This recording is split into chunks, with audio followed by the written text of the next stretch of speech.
welcome to the podcast, Not Here to Fix You.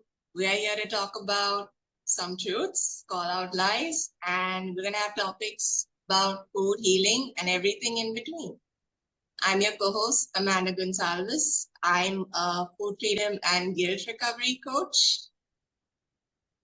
And I'm Laziena. My focus is on relationship repair, and we are not here to fix you. We're here to talk with you. So let's dive in. I'm so nervous. Hi, Amanda. I know that Your face, I was like, okay, she's we do this like every week, but yet here I am so nervous. But I'm actually really excited that we're finally, recording our podcast. Yeah, exactly. And to think how this came about is fun. Yes, I don't even know how long it was, but to me it feels like a lifetime, like I've known you forever. And I think it's been like a little over a year. So for my backstory for our viewers and our listeners, I started life coaching a while ago and I joined this community and I was just looking for people to connect with, to kind of practice and see what value we can exchange. And I really like that experience because I got connected to quite a few um, people who are still in my life. But right now, so far out of that group, I've been consistent with you, and I feel like we're no longer in a coaching exchange. It's more like a friend now. Not even a friend, like I'm the older sister. I think like I'm the older sister. At least that's the role I take on, and I absolutely enjoy our conversation. And you've given me so much value already in my life, so that I implement every day. And even when I don't implement it, I'm still implementing it. So you're stuck in my head when it comes to food. You're my food goddess. I love that. Yeah. I've never been given that title. I'll take it. Thank you. You're welcome. Yeah, I appreciate that. For so long, I was walking around just mm, having a lot of shame and guilt with food, I think is what we've identified. There was a lot of just kind of eating from eating in ways that didn't make sense, that didn't support my growth, that didn't support what I wanted. And it just felt like I was doing that yo-yo thing. I was on something, I was off something, I would eat this, I would eat that. It wasn't until like the very first assignment was to write down the time that I'm eating, how much I'm eating, where I'm eating, what my feelings are. And that was really impactful because at that time I was eating from a lot of loneliness and I was just self-sabotaging myself. I didn't have no connection with food and I love food. Love it. So and because of that, my favorite thing now is like if ever I'm feeling sad or something like that, I just know like where that's coming from and how to honor it. And most of the time, the way I honor it is I'll go to Arby's and I'll get their what is it, jalapeno poppers, and would dip it in the sauce. And the sauce is what reminds me of something from my childhood. So that like really, I'm eating with intention to soothe the feeling and not eat something to mask it, to actually talk to the feeling. So that was really helpful. And anyways, I can talk forever, but I'm really glad that we're, coming together because I really believe in the work that you're doing, and I'm confident that you believe in mine too. So I I love that we both resonate with we're not here to fix anybody. We're just here to be along on the journey. And there are some things that we just didn't know, and now we can do it differently. So Yeah, you take exactly. over.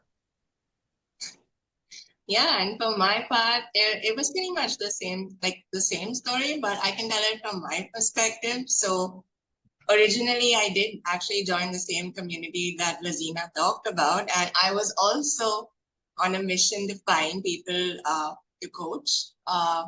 So just to give our viewers some context, because you talked about what we worked on together with you, but I realized I didn't actually say what I do, but I basically let people get off the diet hamster wheel and have a more guilt-free relationship with food, and yeah, start eating from a place of joy instead of shame and fear and guilt, which is a lot of the stuff that we kind of grew up with these stories about food. But I had my own story, and I went through like just learning about how to have a free relationship with food over the course of like quite a few years. Because when I started practicing food freedom, I didn't even know what I was doing. It was just Yeah.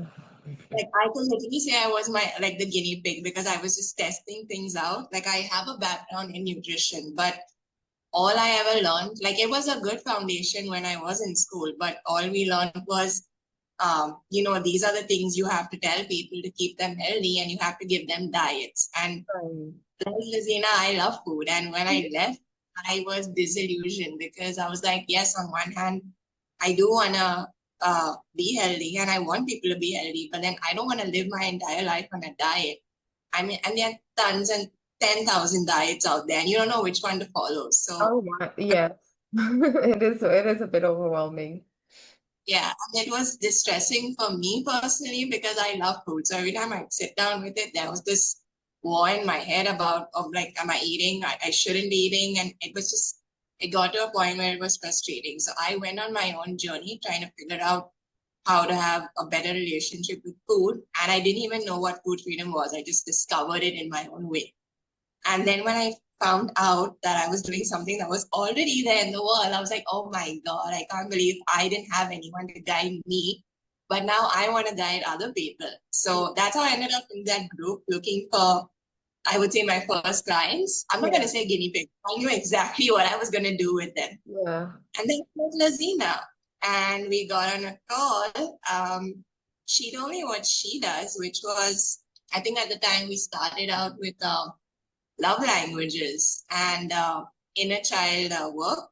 And that was a topic I knew. Like those were the topics I knew. And I was like, oh, I'm very excited because she introduced herself to me as a relationship coach.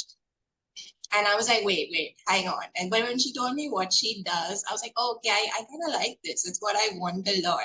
Because, the term relationship coach, the first thing that comes to mind is like a dating coach where they're like, going to tell you exactly how to go on a date and what all to do. But when we talked, I realized that we both needed each other. Like she needed my help with what she was going through, and I needed your help Yeah. with what I was doing. And I was like, okay, you know what? How about instead of us like paying each other, let's just swap services. How do you feel Yeah. about that? And Yeah. she's like, yeah, let's just do it. And we thought, like, I don't know about you, Laziena, but initially I thought, okay, like, I don't know, maybe she'll stick around for 3 months. That time my program was 3 months. I was like, oh, I can take her, for 3 months and then we'll Yeah. see. Because I think it's also I want to say you need to have some sort of trust and familiarity with a coach. And since it was like the initial stages, I didn't know how this was gonna go. But oh my God, it's been more than a year. We started off last Jan or Feb, and now we're like in September 2025. That's awesome. So yeah, that's awesome. And I learned a lot from Laziena. Like, I mean, from my side. Um, all I can tell you is I was like, wow, had I known the stuff she thought, like she teaches me and is teaching me, I could have gotten my relationship with food fixed a lot faster. A lot faster. We could have quantum leaped it. Exactly. But actually, you quantum leaped it because Yeah. like clients take longer. And I was like, why is Laziena? I mean, in a really good way, but I was like, wow, I'm super proud of Laziena. She's really acing this. And I was like, what's different about her? Like, what does she have that the others don't?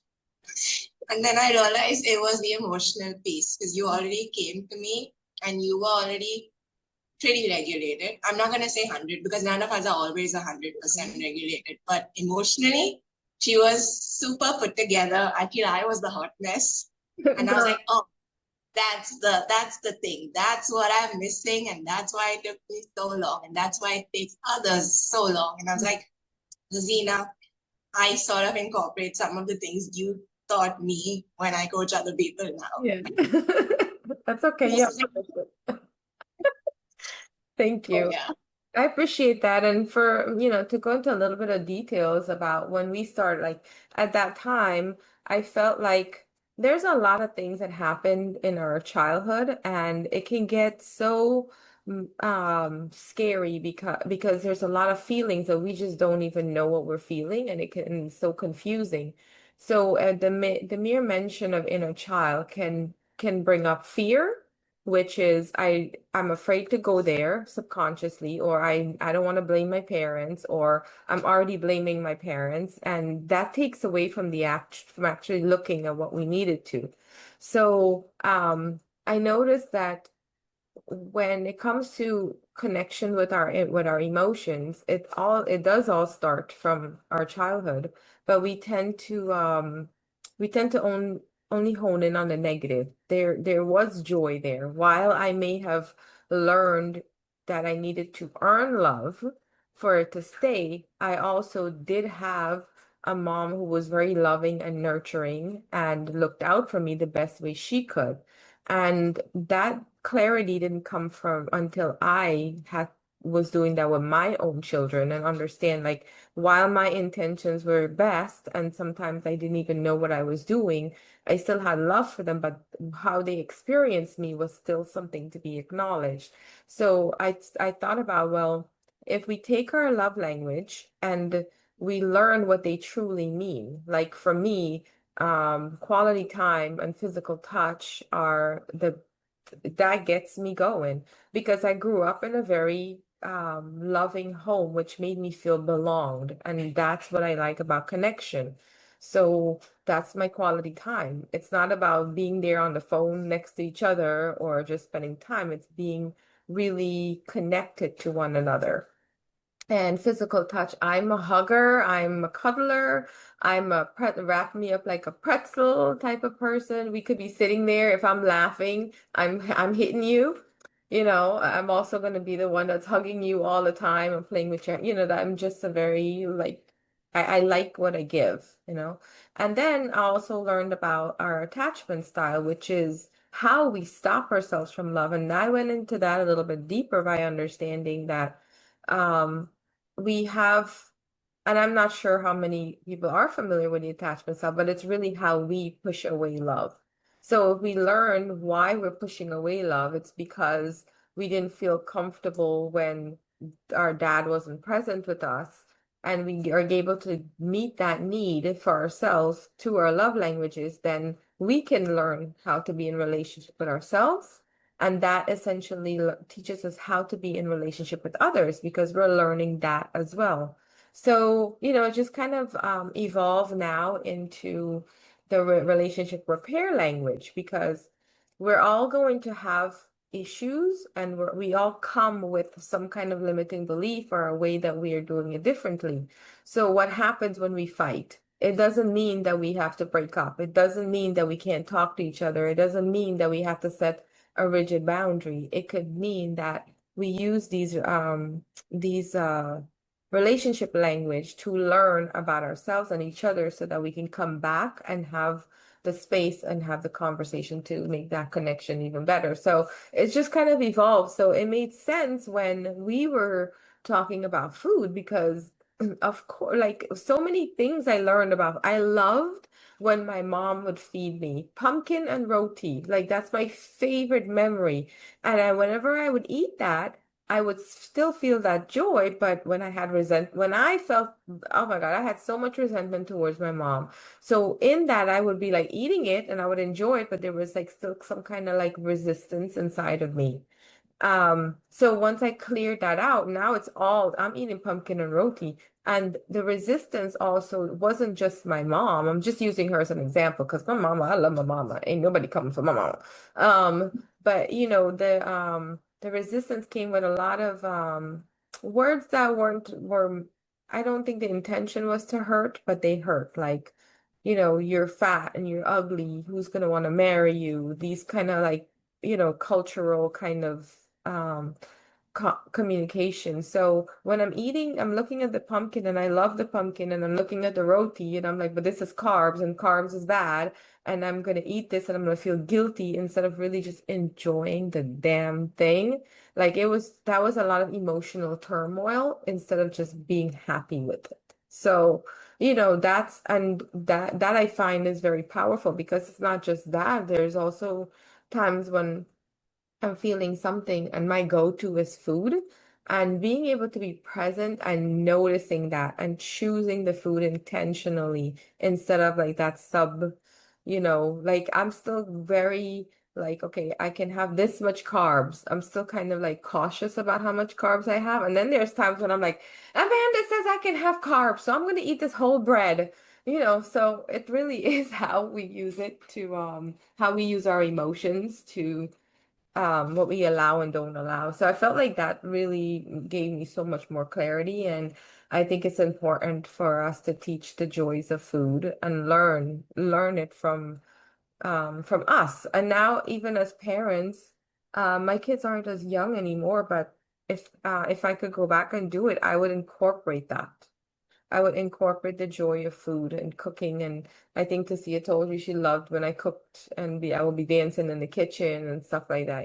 So it's like bringing those back into life because life got crazy and then all those beautiful memories and co-creation just kind of got lost in it. And I felt like I didn't. Yeah. Yeah, that is an important aspect. I think we even touched on that in one of your episodes where you got me on Yeah. as a guest. We're going to break down this topic, I think, in the next episode because it's really important, like the Yeah. cultural messages we grew up with around like food. And Yeah. I think I feel like that's prevalent in all cultures. Of course, ours is on a whole nother level, but I feel like that's in every single culture that you have Yeah. these norms about food and like what you should eat and what you shouldn't. But yeah, we're definitely gonna do a whole breakdown of that in our next episode. But Yeah. yeah, coming back to it, it was like for me, I understood a lot about you always told me to like so with inner child work, I had to really dig deep into my childhood, which was something I mean, it's not that I forgot my childhood, it's that I never I Mhm. mean, for me, it was like I'm a very future oriented, or I used to be very future oriented, I want to say. I still am sometimes. But with you, I learned to be more present. So it wasn't like when we met, I was very present with you, but I wasn't very present with things going on in my life, which was, something that you helped bring awareness to.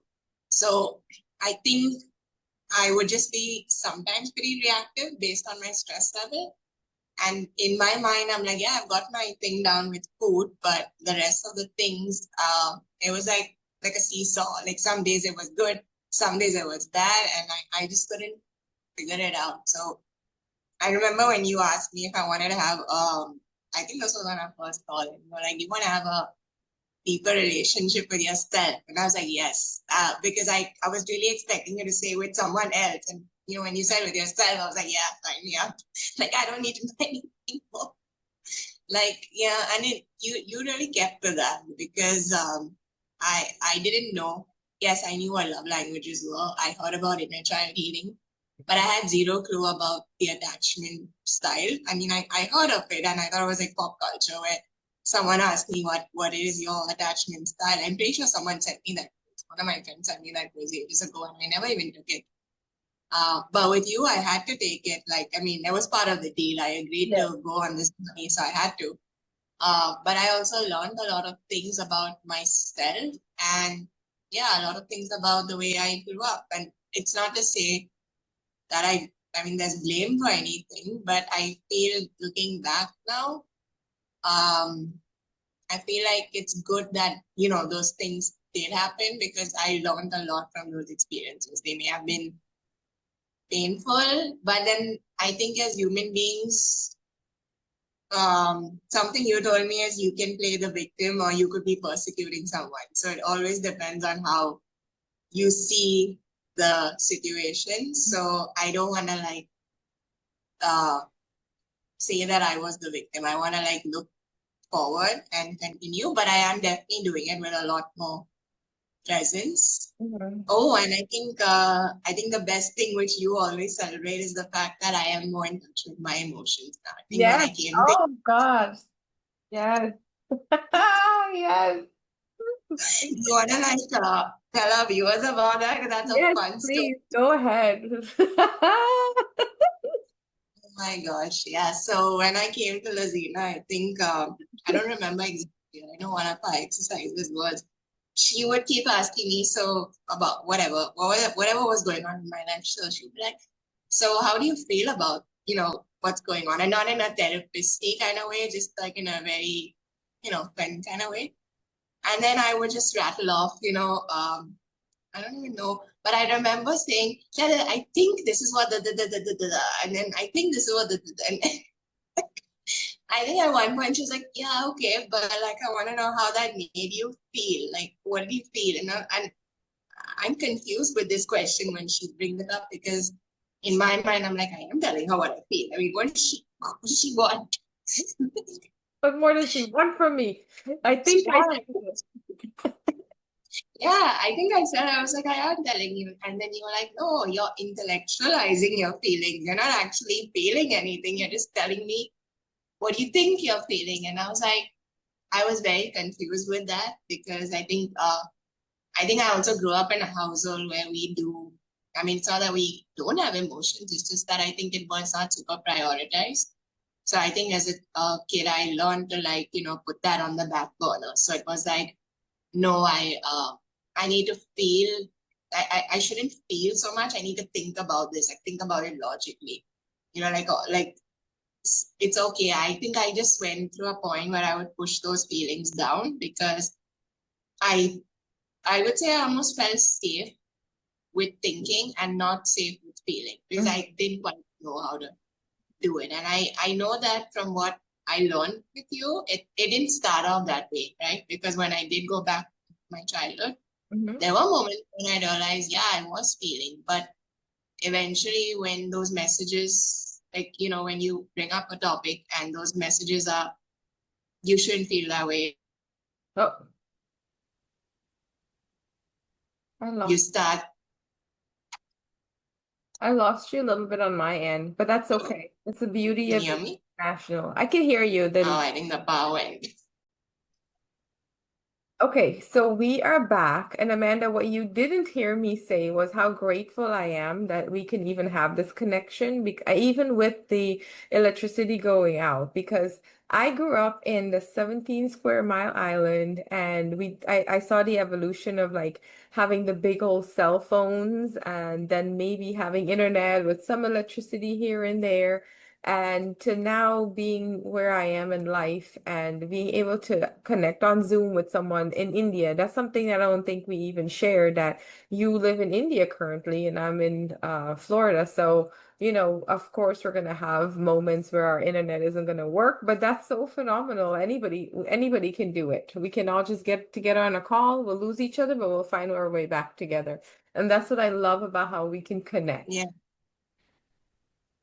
That's what happened. Yeah. And that, like, yeah, that comes full circle. But like, I don't think I've ever told you this, in fact. So I think it'd be fun to like say it here. But when we connected, like of course I didn't expect like I mean initially I thought it was just gonna be this coaching exchange experience and that was gonna be it. But we went from being clients to being coaches to being friends, like in between somewhere like the friendship just developed. But um I didn't tell you this, but I had this thought a couple of months ago and something in I remember this time in my life. I don't remember which year it was, but I had a friend. I remember the dating app. So Tinder was all the rage in India at one point. It was just new, and everyone was using it. And a friend of mine was, and she introduced me. She was like, "Why don't you try this?" And I was like, I mean, I looked at it for 5 minutes, and I was like, not my speed. But I would really love if they would create an app like this for friendship, it'd be so nice because I feel like as an introvert, it's a little harder to connect with people, like personally for me. But I think other introverts would agree with me. It's a little harder. So I was like, it'd be so nice if I could have an app like this where I could like meet some like-minded friends, and it would be so cool, just to find friends over the internet. And I think I just put that out there. Of course, that friend wasn't very supportive because the next minute she told me that was the stupidest idea she ever heard. I would never mention that to anyone, but whatever. That doesn't matter because it's on her. Joke's on her. Yo, yeah. And Exactly. I did find a friend over the And internet. and In the fact, app was now I have several. So, and the app was Facebook.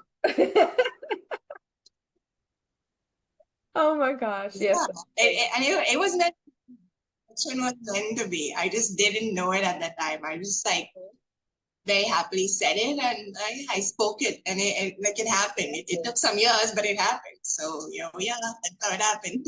Yes. It's all about that inspired action. So, do you remember what you Yeah. were So saying I am. when you got cut off? Oh, Oh, I was asking, do you remember? oh yeah. I was saying that I grew up with those messages that emotions, like somewhere down the line, I think I got the message that my emotions weren't very important, and because I think in India we do prioritize achievement a lot. Like, I mean, you're Indian too, but I think you didn't. I don't know if you had that pressure growing up because you grew up in America and South America before that. So I don't know if maybe you would speak to that if there was pressure like that. But here it's a very achievement oriented society. I would say most of Asia is that way.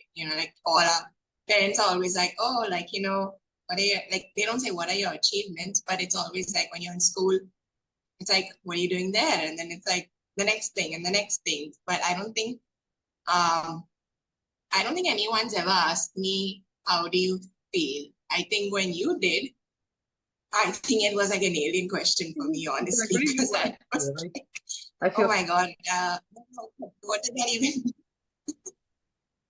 yeah. our And feelings. you told me months later, like you were very patient with me. I think months later you're like, do you know how difficult initially it was? And I was like, yes, I realized how difficult I must have been initially because I don't know if that term exists, but I coined the term emotional constipation. So I think Yeah, I, that's I what I had. it was more like one day you got on the call and you were like, "Oh my God, it's me. I'm the problem. I was the problem the whole time." Oh yeah, I think that was way down the line. That was like not initially because That I was think if, like, if that was in the first, yeah, that was like way down the line. But yeah, I definitely I think at that moment you were like, yeah, I think this girl finally understands I was emotions so and like happy to she's hear those realizing. words. I was so happy to hear those words. It was like, yes, there she is. Yeah, and the boss man, oh, Amanda, I knew that all along. I just obviously couldn't tell you because then you would probably never show up here. Well, I mean, it's part. I think that ties into our topic. I mean, our the name of our podcast is not here to fix you because Yeah. I wasn't trying to fix you. I was trying to get to know you. And one of the things that Tasia always says is to be and I think that's also why my coaching style is different because I'm trying to show. Not trying to. I want to be in relationship with you. And to do that is embodiment. It's to show up, and it's to literally live it. So I wasn't trying to fix you or anything like that. It's just to be with you where you were and talk through the things that you didn't even know. And I mean, I was there before too. Like you were mentioning about the culture. The culture was heavily, heavily influenced. There's this book called Attached, and that's where the attachment theory also kind of links to, where they talked about the history of people. Like, when some people grew up in cultures that are very shame-based, cultures that are very blame-based, and that all like you with Indians, and I hope I don't offend anyone by saying this because it's just my experience, getting criticized for eating was huge. It was and then there's also these other things like if you don't finish all you have to eat all your food, but then when you eat all your food, you're too fat. So it's like, there's no in between. And so it's the same way with emotions. Like they just were we just didn't know. We just learned what our parents learned and we did what they did and we tried to do it differently, but essentially we still kind of we get lost in it. So it's just, to me, I can't change someone's experience and I can't just tell them, here, this is what you're doing wrong, because then they're gonna, like, to me, that feels like an attack. It feels like I'm never gonna get it right. It feels like that pressure again with the you have to be a high achiever and all that. So it's like just I just said like 40 times. So to me, it all just kind of merges together. And it really, both of it, like food, emotions, everything plays a big part into who we are. And sometimes we can become aware, but we can also not practice that awareness. We can become aware and see how other people are behaving, and we're going to choose to do differently, but we're not mindful in that moment because in that moment, someone might still be in their unawareness, and if I'm so aware and I'm saying, okay, well, this person is clearly not aware, so I'm going to set a boundary. I don't build connection there. I'm trying to fix something, and I'm not saying boundaries is not good and healthy. It is, but in some case, if the relationship is worth it, um we have to take a step back sometimes and say, okay, how can I show up better for this person in this moment? Because what I really want, what my need really is to have connection and, and just being there. So whatever it is that you were going through or I was going through, the biggest thing for me is that we were there for each other. You've seen me cry many times, you've seen me be happy, sad, and thank you. I am eternally grateful for you for my anger because you make my anger feel validated, seen. That's my inner teen. Like, that I think is something that we really connect on too. It's like something that I felt a lot of shame around my anger. And so now I love it, and I know that I have a safe space. You are also a safe space for my anger. You honor it. You don't try to push it away or tell me not to be angry. We are able to sit in anger and even be angry with each other. We've never been angry at each other, but even if that's the case, I feel like the relationship is secure enough that it can go through any of that, you know? And Yeah. And yeah. please go ahead. We've had like, it's not like, I mean, in the course of our entire, like me knowing you for so long, like, I mean, it's been a year and some months, but like you said, it does feel longer. And Mhm. that to me, it feels long because I think it was also like the way you said that I am a safe space for your anger. I feel like you were the first person I think who was not scared to actually see me in my anger and Yeah. all the versions of me when I was angry. In fact, you're the one who always champions it. I find Laziena champions the anger so well.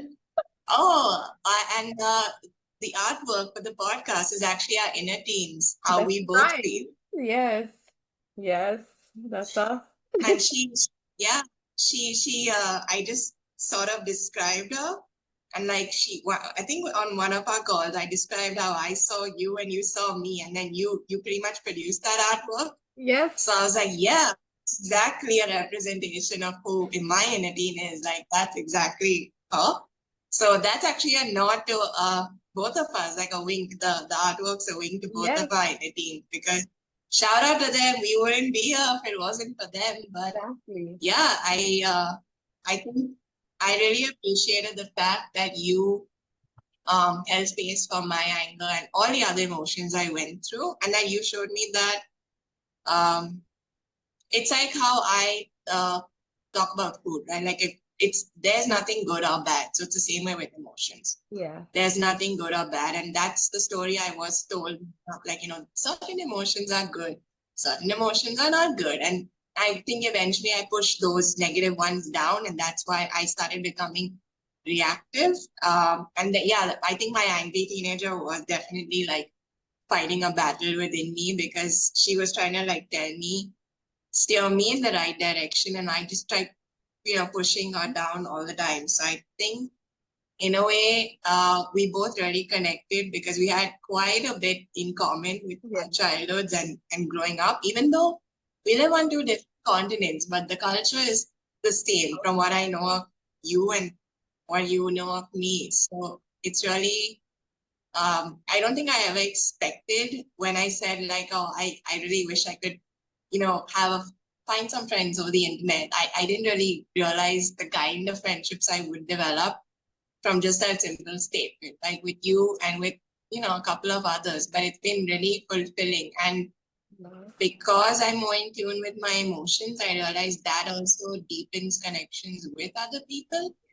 Of course, I like that, like you said, we're not here to fix anyone. And same with food. I don't really want to fix. I think that's also why I could no longer deal with doing diets for people and focusing on weight loss, because I felt like that's like, oh, you're constantly trying to fix something. Whenever I ask people about food, or if they find out I'm a coach, they think, oh, she's gonna give me a diet, like what can I do about my body or what can I fix? And I'm like, there is nothing. You just need to like, I mean, if you really want to fix something, you need to fix your relationship with food. That's literally all. But I don't personally feel that anyone is broken. I mean, that's also why we named our podcast this, because I feel no one's broken. We're a little banged up, we're a little bruised, Yeah, but that doesn't mean you can't recover. exactly. Because if you tell yourself that story, you're not going to recover, you really are. It's the stories we tell ourselves that, you know, draft the way our entire life's going to be. So I think it's really important to focus on what you're telling yourself. What story are you telling yourself with food or with your emotions? Yeah. Yeah. The book you mentioned, I don't know whether many people read that when you made me read it, I mean, or you like recommended read it, and I was like, yeah, I'm gonna read it.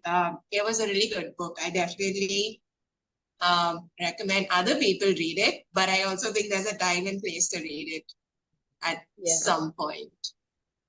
Yeah, it definitely is Yeah. because I mean, I love going into attachment style and stuff like that. Um, it's it really makes it really brings together how we can be in relationship together. Because Yeah. when we listen to it in that kind of zoomed out effect and see that there are different people who come from different cultures and different backgrounds and understand why they're innate they would want to pull away, or why they would want why certain behavior would trigger them to want to pull back or to push forward even more. And even, I mean, I know that we're going to dive into a lot more episodes and we're going to break these things down, but just the fact that the attachment styles is also what connected us, because I'm a recovering avoidant myself. And so two avoidants don't get along because they're just pushing each other away. But the fact that we made it, something that is going to be the most untrue thing in this whole experience. So I like that. Yeah, it's true. I think I'm a recovering avoidant as well, which I thought when I read the book, I was like, avoidants don't have, friendship or romantic. I don't know how this works, but I think it's because we are recovering. Maybe if we were just both still in avoidant tendencies, I Yeah. don't think we would be on this podcast at this point. Or if we accepted that we're an avoidant and that's who we are and that's never going to change, and we also wouldn't be here either, because we'll be like, oh, this is just who I am. I just don't want to talk today. And then that wouldn't bridge connection. It wouldn't get us to see past that. Like, I think I know like some of the things when how you're based on how you're feeling, the kind of support that you need, because I learned what that is. I don't just assume that you need that you're, and this is something that I actually do. Whenever we are talking, we are so connected. And then the minute the phone, like we're no longer on camera, my text is like quick, and like it can be short, it can be long, like it could come off rude, because I'm like go, go, go, right? But if I didn't take the time to learn, like, you maybe need reassurance, or that my quick text is not a disconnection. It's just I have a life. In other ways, I think people would make those things mean that I am not worthy, I'm not valuable to this person. But we were able to really get that security with each other and learn what our tendencies are. And I don't think it even comes up anymore. We just vibe. I'll say jive. Oh my God, my age. Jive. Try that. Yeah, no, I don't know. I get what you're saying because I think it's because we built that trust and safety through our calls that we don't need, like, I don't need that much. Like, and if I need you at some point, if I want to reach out and tell you something that's going on, I always send you a quick text or a voice note. Yeah. And I love that, you and I can always get on these, maybe even short calls in between if we Yeah. need to, and just catch each other up. I don't feel like I need to, some friends you feel like you need to start off with what I call the pleasantries, like, how's it going with your Yeah. family? And we never do that. Like, that doesn't, I don't care what's going on with your family. It just means that, I got something like juicy to tell you, and then like, oh, you got something to tell me, and then, that's it. And we're like, Yeah. oh, we'll see each other when we have a huge meet later on. But it's never like, I'll get a text from you that's, short, and I'll read into it and be like, oh, she didn't.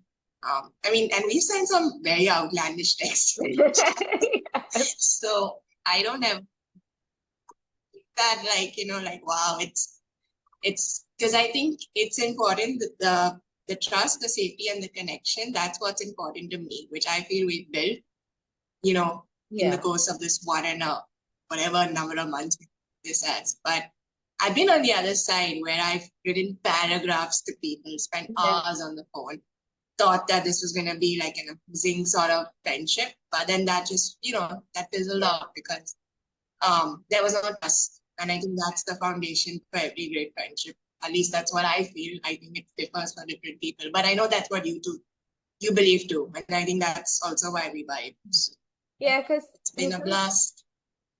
sometimes I think, like, if I'm feeling heavy, do I want to reach out to somebody, and I don't know if they're feeling heavy too and they're gonna take on my heaviness. But like with you, I feel like I don't have to worry about the disclaimers because I feel like you care about my heart. So no matter what you're going through, you're still able to hold space for me. That doesn't mean that I take advantage of it, but it also, like, I like that. I also like to check in. Do you have capacity to hear something heavy? And that's great. But I love that I don't have to do that with you. I can send you a text. I'm like, man, I'm having a crap day, and this and it doesn't mean that I need a whole coaching session. It just means that I feel safe enough to say what I'm feeling, and knowing that you're like, oh wow, you're thankful that I'm just sharing, and that I'm just sharing, and I'm not looking for a fix. Mm. I'm just that is the fix, is to be able to share it in safety. Yeah. Yeah. And like, I think that's also one of the, like, that's what I appreciate about you too, right? Like, Yeah. and I know that you never, I mean, initially that used to be a fear because I know people love to do that. They find someone who can, be present for them and listen to their stuff. They tend to like, oh, I'm going to make this person my go-to free therapist. But I never ever got that from you. Like, you never, and you've been my space when I needed it.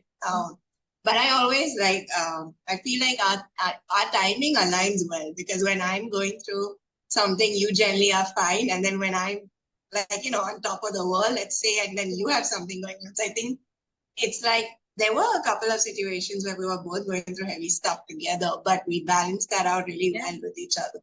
I I felt didn't feel like like I felt like, you held space for me, even though you had stuff going on. And yeah. I feel like I managed to do that for you. So I was like, Yeah. okay, this is a very good balance, because I know sometimes that can tip in one, and then some people start feeling resentful, like, oh, this person's like just using me and Yeah, whatever, whatever. I like never trauma felt that. dumping and all that stuff. Yeah. I'm really glad that I don't have to worry about that. That to me feels so safe because I mean, even Tasia will also ask, like, do you have the space to hear or like maybe she knows that I'm busy, so she's asking for presence, and that's great. But at any given time, like my friendships, they know that they can just drop into my lap regardless. And those times when we were both going through it, it felt so much more connecting because we would both be there either angry together or crying together, and that's a sacred space to be held, to be seen, to be witnessed without, like let me fix this for you type of thing. And both of our hearts want to help each other, but we also know, like, we just need to be there and be present. And that like money can't buy it. It is not something that you can just get from somebody. It takes time to build, but I'm really thankful. That's like my favorite thing about our connection is that we have safety. Yeah, same. Because I think for the longest time, I mean, I really love the gift that I can be there for people and be present with whatever they're going through. Yeah. But before we met, there was a point where I was starting to get resentful of it. Like I was Yeah. like, I'm so sick of. I mean, it's good I have this, but I'm also sick of it because I want to meet someone who can do this for me. And then, boom. Ta-da! Yeah, and I was like, I mean, I would never have known that on the first call, but I'm glad that, this thing stuck. And I am grateful because I know you said that you started off with like, I mean, we both had other people we were coaching at the same time, but I think our bond and our coaching relationship has been the longest one. Like we've Yeah. stuck it out to all of, like, I want to say the last man standing. Yeah. Like, like I'm the last man standing for Laziena and she's the last one standing for me. So like that's been going on. So Yeah. yeah, I am really grateful that I think that I think God, like I would say God, or like you are like the answer that I was looking for, like the friend that I needed. That I was like, oh, I don't have what I have, and I can't like duplicate myself. But then, like you showed up, and I don't have to do that anymore. So I'm And so we grateful. we definitely More learn and to reflect do each it. other and challenge each other to grow. And that's my thing because sometimes, I might be going through something and I have all of the answers and stuff, but at the same time, I want someone who can challenge me too, And so I feel like you definitely bring that and I can look at whatever I don't even want to say advice because it's not really advice, it's just introspection. And those introspection come out with a result and something that I can try, something that I can do differently. It's more about the value. I think the connection is definitely secure in that. And I love it. Yeah, I do. I love it. It's been great. Yeah. Yeah, there was something I was trying to remember about when I wanted to say something, but yeah, I mean, I am just so grateful that we met and we connected, and we never had, like, I think that's the one thing. Oh, here's what I wanted to say. There was something you said to me that I didn't even realize. Like you said, I think it was like a couple of weeks ago, or was it last week? You said, um, you don't need to, when someone's going through something, you don't need to actually give them advice or try to fix the problem. Um, just the presence of another person just being there for you is kind of, I want to say, healing on its own, right? Because sometimes we're not looking for information. And I mean, sometimes we are. Sometimes I flat out tell you, like, I was like, Yeah. hey, what's I your want to opinion under on this? Yeah. Give me a opinion. Yeah. But like, if I'm just sharing some, stuff that I'm going through, I just want to share it with someone, other than just keeping it to myself, because I know that as a recovering avoidant, it's so easy to do that. Which is like, no, no, no, I don't need to tell anybody. I can, deal with my own stuff. But I feel like we both share stuff with each other. So I think that's a good aspect. Yeah. And we don't Yeah, like you don't give me advice. I don't give you advice. Just the idea of you being there and listening to me, making me feel seen and heard. That's really important. I think that was something that I didn't know I was doing until you pointed it out. And I was like, oh, okay, that's what I've been doing. Okay. Because sometimes I would be like, oh my God, someone would share something with me. And there's that human need to like, I mean, this was before I got into the coaching world, but there's this Yeah. human need to be like, I want to do something for them. Like, I want to find a way to help them. Like, how can I solve this? I'm a problem solver. So Yeah. I'm always like, how can I solve this?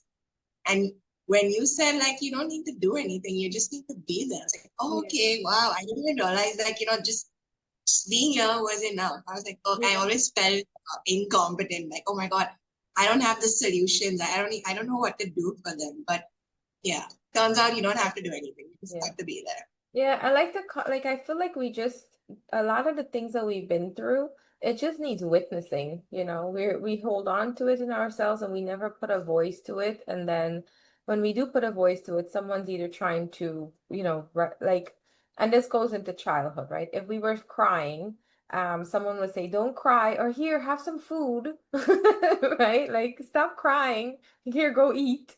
So it's like there that innate nature to solve the reason of the crying instead of just holding when the crying is happening. So, and there's also a way of communicating that I really like to adapt. And this can go differently depending on who you're talking to and what their mindset is, because I wouldn't want to say their, our, because I used to be this person too. Someone shares, and then once that person shares, I would share something similar because I want them to know that I know what their heart is going through, because so this experience that I'm sharing is similar in a way because I can understand what you're feeling and what you've been through.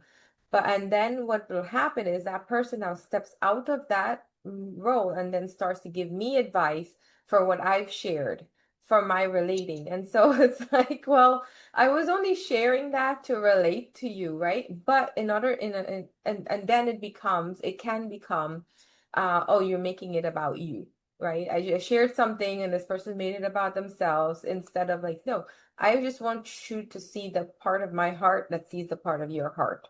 And we don't have to do anything about it, but witness that we both went through that experience together. So whatever it is that you need from here on out, we can help each other through that.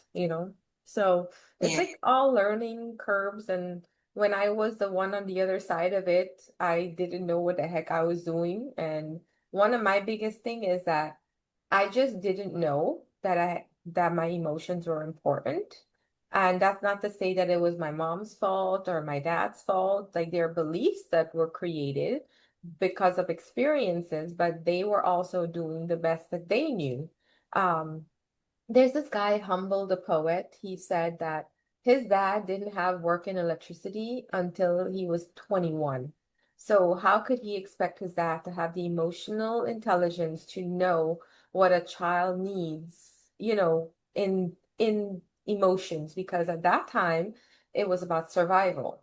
And so people were Mm-hmm. just doing what they needed to do to survive. So when I go back to those moments where a belief started, it's just to acknowledge it, to say this happened, because me not saying it stores it in my body and my nervous system, and I end up punishing other people for it. And I lost my train of thought because you know how excited I get to go on that topic. Um, so I'm not really sure where I'm at now anymore, but I do think that we kind of have to wrap up anyways.